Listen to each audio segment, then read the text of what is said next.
Olá, boa noite para você. Hoje é quarta-feira, dia 17 de março. Já está no ar o Alterosa Alerta, segunda edição, para toda a Zona da Mata e Campo das Vertentes.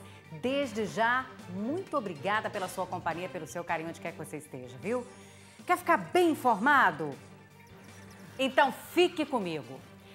A pandemia passa pelo pior momento no Brasil desde que foi declarada em março de 2020, tanto em termos do número de registros de casos quanto do número de vidas perdidas. Juiz de Fora segue o panorama nacional. Segundo uma nota técnica emitida pela Universidade Federal de Juiz de Fora, o município está em um estado preocupante de transmissibilidade do vírus. Acompanhe na reportagem. Dia 17 de março de 2020, data da implementação das medidas preventivas para o enfrentamento à Covid-19 em Juiz de Fora. Apenas 2 pessoas tinham sido diagnosticadas com o novo coronavírus na cidade. Hoje, exatamente um ano depois, são 22.069 casos confirmados e 906 óbitos pela doença.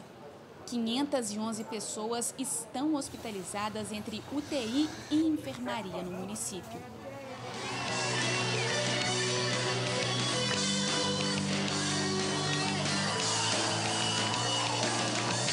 Bruna perdeu o pai para a Covid no dia 4 de maio do ano passado. Ela era filha única do músico Marcos Marliere. Mais conhecido como Marquinho 66, o guitarrista e professor partiu aos 56 anos. Figura conhecida no meio artístico de Juiz de Fora, participou da banda Patrulha 66 e da criação do Festival de Bandas Novas. Bruna continua com medo. Por mim, pelos meus familiares, porque o fato de eu ter perdido meu pai não me dá uma carta branca para perder. Não vai perder mais ninguém. Passe livre do Covid. Se já perdeu alguém, não tem mais como perder ninguém. Então, assim, eu temo pela minha avó, pela minha mãe, por outras pessoas, né? Agora, principalmente com esse novo perfil aí das pessoas que estão sendo internadas mais novas, então a gente não tem nem aquele medo só específico de grupo de risco, né? Uma nota técnica divulgada pela Universidade Federal de Juiz de Fora analisou o cenário desse primeiro ano de pandemia na cidade. Segundo os pesquisadores, o município segue uma tendência nacional, que é o caminho para o colapso nas redes hospitalares, tanto públicas quanto particulares. Nós esperávamos que após os feriados de Ano Novo, né, as festas e principalmente após o Carnaval, nós começássemos a observar um aumento desses indicadores novamente, o que não ocorreu, né? Então, de meados de janeiro, os indicadores de casos suspeitos e casos confirmados vinham caindo e a partir de 23, 24 de fevereiro, os leitos de enfermaria e UTI começaram a aumentar, né, em termos de ocupação. Então, isso acendeu um alerta para a gente, né, de que, na verdade, houve uma mudança no padrão, aí, um descompasso entre esses indicadores e os leitos não pararam de subir, né, a ocupação. A gente está vendo hoje, é a primeira vez que o Juiz de Fora ultrapassa 500 leitos ocupados, né? A gente está hoje com 177 leitos de UTI ocupados, né, e 338 leitos de enfermaria. Nós nunca tivemos isso em Juiz de Fora em um ano de epidemia. De acordo com a nota técnica, fica evidente que existe um descompasso entre os indicadores de incidência de casos suspeitos e confirmados com o crescimento de leitos ocupados no município. Os pesquisadores afirmam que há uma provável subnotificação de casos. É uma soma de vários fatores, assim como a gente fala também da questão dos gatilhos para a epidemia aumentar, etc., né? É difícil ter uma causa única. Mas, desde o começo do ano, né, o país inteiro está na questão das campanhas de imunização. Começaram a chegar os primeiros lotes de vacina, mesmo que a conta-gotas, né? E isso muda um pouco o foco tanto da população quanto, às vezes, do poder público também, né? Então, a população começa a ficar mais esperançosa em relação à vacina, achar que a coisa já está mais ou menos resolvida, deixa, às vezes, de observar sintomas. Houve também uma campanha maciça, né, nas mídias a respeito da imunização e ficou um pouco aí de lado a questão, né, do que o cidadão precisaria fazer em casos de suspeita, né, de apresentar sintomas. Então, há uma mudança, né? Então, será que eu procuro o mesmo lugar que vacina, o mesmo lugar que eu procuro para relatar os sintomas, etc., né? E também não dá para descartar uma sobrecarga de trabalho, né, nessas unidades, que realmente fazem a vacinação e notificam. Então, isso aí faz com que, às vezes, os profissionais, já muito cansados, já temos um ano aí de epidemia brava aqui em Juiz de Fora, e isso leva, às vezes, a uma sobrecarga que leva a subnotificação, etc., né? Mas isso são hipóteses, a gente não foi atrás disso. O que nós fizemos foi realmente procurar alertar, né, as autoridades públicas a respeito desse descompasso. A nota técnica propõe a adoção de medidas restritivas mais drásticas e efetivas. Nós não somos donos da verdade, isso aí são medidas que o mundo inteiro adotou, né? E todas as autoridades sanitárias, pesquisadores, enfim, recomendam isso, né? Então, realmente, nesse momento, agora é necessário maiores restrições, como a gente está vivendo já na onda roxa, quiçá até um pouco mais restrito, né?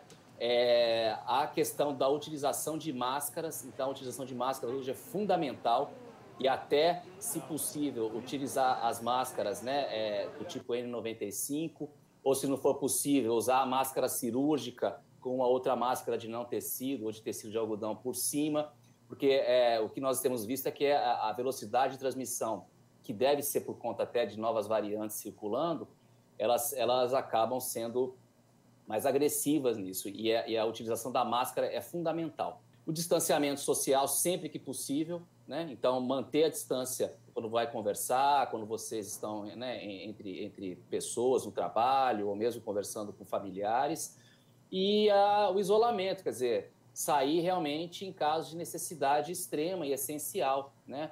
Não é o momento agora, infelizmente, de passeios, né, de diversão. Então, novamente, isso não somos nós quem falamos, né? A OMS já fala isso há muito tempo. E a vacina não vai melhorar isso sozinha. A vacina não é uma panaceia, não é a cura de tudo. Sem essas medidas restritivas e essas medidas de higiene, distanciamento e isolamento, a vacina não surtirá efeito. Pior, né? Esse tipo de situação pode até vir a gerar novas variantes, etc. Então, é a hora de uma união aí realmente nacional. Foi muito boa esse movimento do estado de Minas e da nossa macro-região inteira aí para a mesma onda, porque no momento é isso que a gente precisa. A gente está com o país praticamente inteiro entrando em colapso hospitalar, né? Das redes hospitalares pública e privada.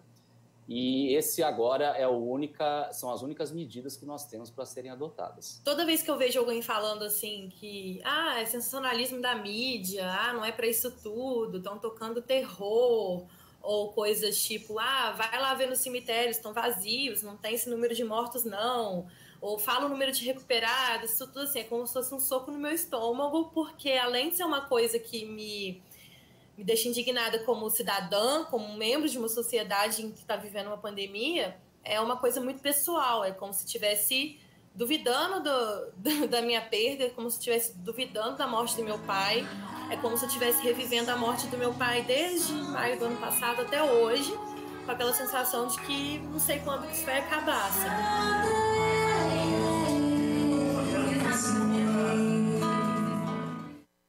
Pois é, estamos vivendo o luto das vidas perdidas e o luto pela falta de consciência de muitas pessoas.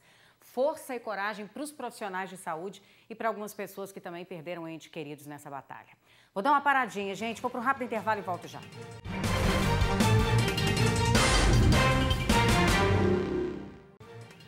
Já estou de volta com o Alterosa Alerta, segunda edição para você. Pelo segundo dia consecutivo, Juiz de Fora registrou números recordes de hospitalizações por Covid-19. Laís Possani. De acordo com o último boletim epidemiológico divulgado pela Prefeitura nesta terça-feira, 515 pessoas estavam hospitalizadas por Covid em Juiz de Fora. São 338 pacientes em leitos clínicos e 117 nas unidades de terapia intensiva. Ainda segundo as informações da Prefeitura, 5 hospitais da cidade estão com 100% das UTIs ocupadas. Um deles está com quase todos os leitos clínicos também sendo utilizados. A taxa de ocupação de leitos do SUS destinado a pacientes com Covid-19 continua elevada. Pelos dados da Prefeitura, 90% dos leitos de enfermaria e 94% das UTIs estão com pacientes. Juiz de Fora tem até esse momento 22.069 casos confirmados da Covid-19 e 906 vidas foram perdidas por complicações com doença. E não para por aí não, gente. O secretário de Saúde de Minas Gerais, Fábio Baccheretti, pediu apoio do governo federal para aquisição de oxigênio para Minas Gerais. De acordo aí com o secretário, o pedido é por causa do aumento de pacientes internados por Covid-19 no estado. Com mais internações, o consumo do produto é maior. Em coletiva, o secretário informou que atualmente não há falta do insumo em Minas, mas é preciso prevenir para que não se repita o colapso visto no estado do Amazonas no início do ano por causa da dificuldade do abastecimento. Mas a gente já vem pedindo apoio do Ministério da Saúde em relação a isso, já prevendo sim esse aumento de consumo de oxigênio para que não haja nenhum tipo de falta de suprimento no decorrer desses dias. O kit de intubação, nós fizemos uma compra recente, o Estado conseguiu aderir a uma compra recente, lembrando que esse medicamento é essencial e o prestador, o hospital tem que comprar na sua rotina, mas nós como Estado compramos uma quantitativa para poder distribuir para as regiões que mais faltam. Lembrando que o Brasil hoje é o epicentro do mundo de Covid, o Brasil inteiro está consumindo muito esse medicamento, então provavelmente esse consumo vai afetar sim a distribuição. O Estado vem fazendo essas compras para garantir assistência. Tá aí o novo secretário estadual de saúde, o Fábio Baccheretti. E temos uma boa notícia, gente. Minas recebeu hoje mais 509.800 vacinas. É a 8ª remessa que chega no Aeroporto Internacional em Confins. Ao todo, são 509.800 doses da vacina Coronavac, imunizante desenvolvido pela farmacêutica chinesa Sinovac e produzida pelo Instituto Butantan.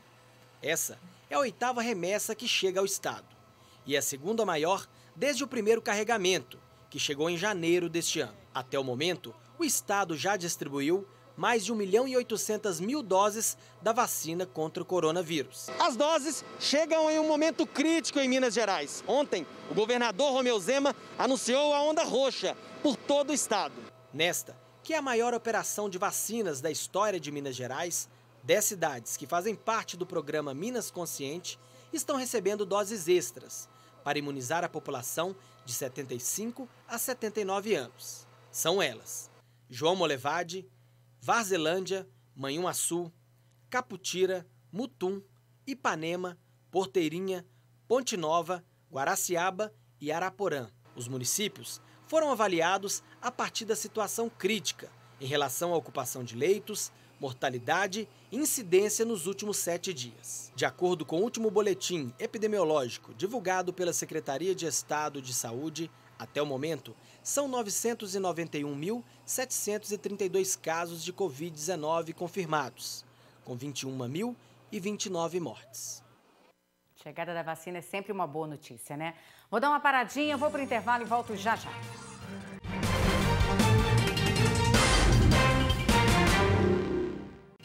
Já tô de volta, gente. Pessoal, quem estava esperando um bom motivo para cuidar do sorriso, a hora chegou. A nossa parceira Pós-Odonto Suprema está realizando agora em março o mês do seu implante. Tá na hora de mudar o seu sorriso para melhor, de fazer o seu tão sonhado implante dentário, hein? Olha só, profissionais com mais de 20 anos de experiência que vão te atender com todo carinho e dedicação. Olhem só estes casos reais de pacientes aí da Pós-Odonto Suprema. O próximo pode ser o seu. Tá esperando o quê? Ligue agora ou mande um zap para 988 21 93 30. Março é o mês do seu implante na Pós-Odonto Suprema. E o endereço é bem pertinho, tá? Fica no São Pedro, na rua José Lourenço Kelmer, número 1300. É só você entrar em contato com a equipe da Pós-Odonto Suprema, tá bom?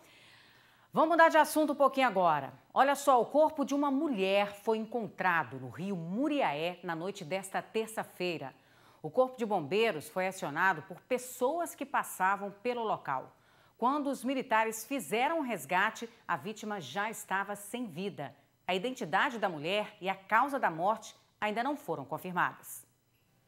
Através do telefone 193, populares que viram um corpo às margens do rio Muriaé. De imediato a equipe deslocou até o local. Aqui nós procedemos a a varredura no ponto informado pelo solicitante, acabamos obtendo êxito ao encontrar a vítima. De imediato retiramos a vítima do rio, que já se encontrava sem seus sinais vitais. Iniciamos a manobra de ressuscitação cardiopulmonar, contudo, infelizmente, não obtivemos êxito. Compareceu aqui no local a equipe da unidade de suporte avançado do SAMU e a médica plantonista constatou o óbito dessa vítima. Pois é, agora deixa a cargo da Polícia Civil lá de Muriaé investigar o que teria ocasionado essa morte, né? E olha só, gente, motoristas que costumam abastecer com etanol para fugir dos aumentos sucessivos no preço da gasolina estão decepcionados. O biocombustível já ficou 29% mais caro este ano. No país com uma frota de veículos bicombustíveis, migrar para o etanol quando o preço da gasolina está alto sempre foi algo natural. Quando a gasolina aumentava, nós corria para o álcool. Mas agora, não sei o que eu vou fazer não. E desde o inío do ano, o valor do derivado da cana-de-açúcar também não tem sido amigável com o consumidor. R$75 eu rodava o dia inteiro, o tanque chegava quase cheio mesmo, faltando um ponteirinho. Agora a minha diária é R$90 por dia e não chega a meio tanque, cara.